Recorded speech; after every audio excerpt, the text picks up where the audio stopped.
approaching the knot,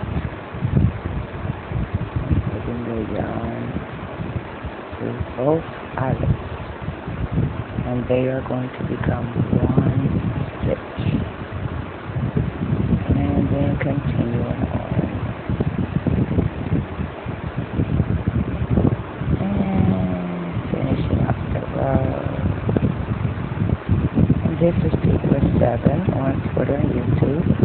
People elsewhere on the internet. Don't forget to use your thumb and your fingers to flatten out your ladder and to increase the ruffle if necessary.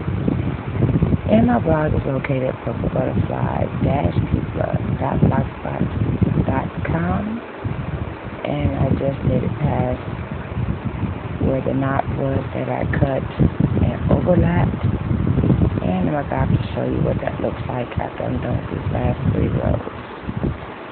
Since my yarn is trying to twist on me, and we're not having none of that today. Okay, so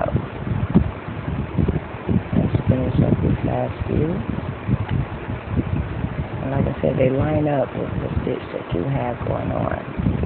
So this needle, or this stitch, is going to the open part on the yarn. This stitch, open part on the yarn, known as the eyelet. Okay, now, if you look really, really close, you can see where that safety pin is.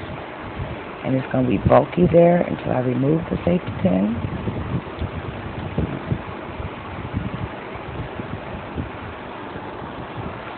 And that is how it's going to lay.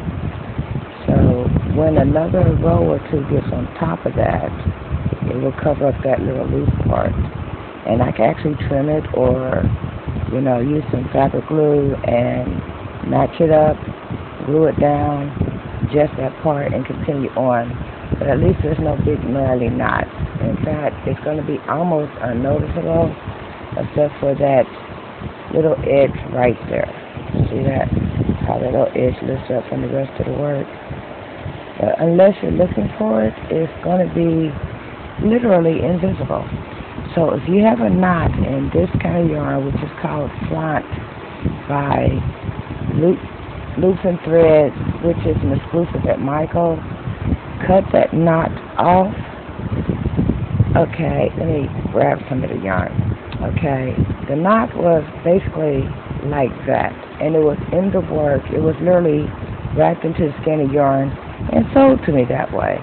Well, I cut it on this side and this side, and then I took the yarn and literally mashed it up to the first available hole, so that way the needle could go through all parts instead of, that way I could work it as one strand of yarn instead of here's a knot.